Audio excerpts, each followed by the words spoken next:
جب گھر کا سربراہ بیمار ہو تو پورا گھر الٹا پڑ جاتا ہے، اور اگر کرنے والا اکیلا ہو تو بہت مشکلیں ہو جاتی ہیں، لیکن پھر بھی ایک نئی صبح کی طرح ایک نئی امید ہوتی ہے کہ انشاءاللہ تعالیٰ سب ٹھیک ہو جائے گا۔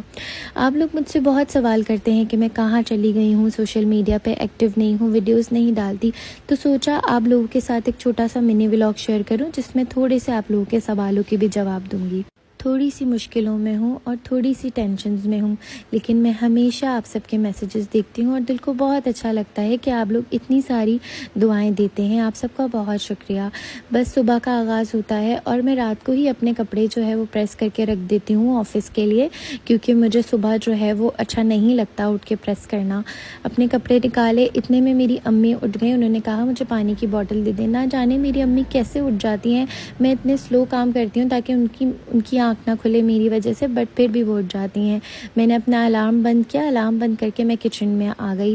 مجھے اپنی کافی بنانی ہوتی ہے، میں نے جہاں جس کمرے سے نکلی وہاں کی لائٹ بند کر دی، کیونکہ بجلی کا بل بہت زیادہ آ رہا تھا میرا، اور صبح اٹھ کر میں صرف بلیک کافی پیتی ہوں، تو میں نے اپنے لیے بلیک کافی بنانا شروع کر دی۔ اچھا جی، بہت سارے لوگ سوال کرتے ہیں کہ اب آپ اتنا زیادہ ایکٹیو نہیں ہیں سوشل میڈیا پر اور ویڈیوز بھی بہت کم ڈالتی ہیں، اور لوگ مجھ سے بار بار پوچھتے ہیں کہ اتنا زیادہ آپ ہاسپٹل کیوں جاتی ہیں، کون ایڈمٹ ہوتا ہے بار بار؟ تو میری امی کی طبیعت بہت مہینوں سے خراب ہے، جس کی وجہ سے ہمیں بار بار ہاسپٹل جانا پڑتا ہے۔ کچھ مہینوں پہلے کی بات ہے، میری امی گر گئی تھی، جس کی وجہ سے میری امی کی سرجری ہوئی تھی۔ وہ سرجری کروانے کے بعد ہمیں آئیڈیا نہیں ہوا کہ میری امی کی سرجری خراب ہو چکی ہے۔ 1 مہینے تک گھر پر رکھنے کے بعد ہمیں یہ معلوم ہوا کہ میری امی کی سرجری بہت زیادہ خراب ہو گئی ہے اور وہ بہت تکلیف میں ہے۔ جب ہم ان کو ہاسپٹل لے کے گئے تھے سرجری کے لیے تو وہ اپنے پاؤں پر چل کر گئی تھی اپنی سرجری کروانے، لیکن جب سرجری کے بعد ہم ان کو لے کر آئے تو وہ چل بھی نہیں پا رہی تھیں۔ ہمیں ایسا لگتا تھا کہ شاید یہ سرجری کی وجہ سے ہے اور کچھ مہینوں میں ٹھیک ہو جائے گا۔ ہم نے 1 مہینہ انتظار کیا، لیکن ان کا درد صحیح نہیں ہوا۔ بہت سارے ڈاکٹر کے پاس لے جانے کے بعد معلوم ہوا کہ ڈاکٹر سے ان کی سرجری خراب ہو گئی ہے۔ ہم ڈاکٹر کے پاس بھی گئے اور لڑنے جھگڑنے کا کوئی فائدہ نہیں ہوا، کیونکہ بہت سارے ڈاکٹر اپنی غلطی کبھی ایکسیپٹ نہیں کرتے۔ اس کے بعد ڈاکٹر نے کہا کہ ان کی دوسری سرجری ہوگی۔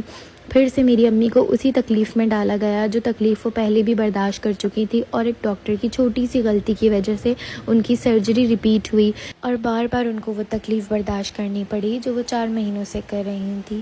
2 سرجری کروانے کے بعد بھی ان کی تکلیف ٹھیک نہ ہو سکی۔ سمجھ نہیں آتا ڈاکٹر اس طرح کی بڑی بڑی غلطیاں کیسے کر لیتے ہیں۔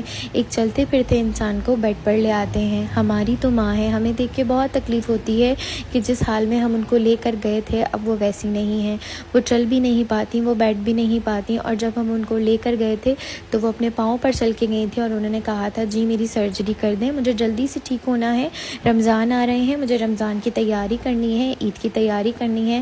اور حیرانگی کی بات یہ ہے کہ 2 عیدیں گزر گئیں اور وہ ابھی بھی دوبارہ نہیں چل پا رہی۔ ان کو اس قدر تکلیف میں دیکھ کر کبھی کبھی بہت رونا آتا ہے، کبھی کبھی بہت غصہ آتا ہے، دل چاہتا ہے اس ہاسپٹل پر کیس کر دوں، اس ڈاکٹر پر کیس کر دوں، پر انسان کبھی کبھی اتنا مجبور ہو جاتا ہے کہ اس کے ہاتھ میں کچھ نہیں ہوتا۔ ماں باپ سے بڑھ کر کوئی چیز نہیں ہوتی، اور میری تو صرف ماں ہے، بچپن سے باپ کی طرح بھی پالا ہے انہوں نے۔ دل چاہتا ہے ان کے قدموں میں پوری دنیا لا کر رکھ دوں، اور جب ان کو اس قدر تکلیف میں دیکھتی ہوں تو بہت رونا آتا ہے، اور وہ تکلیف جو کسی کی غلطی کی وجہ سے دی گئی ہو تو اس کے لیے تو معافی کا بھی دل نہیں چاہتا، پر پھر بھی میں نے اپنے اللہ پر چھوڑ دیا ہے۔ اللہ تعالیٰ اس چیز کا حساب لے گا، جو بھی غلطی ڈاکٹر سے ہوئی یا جس سے بھی ہوئی، پر میری ماں تو تکلیف میں ہے۔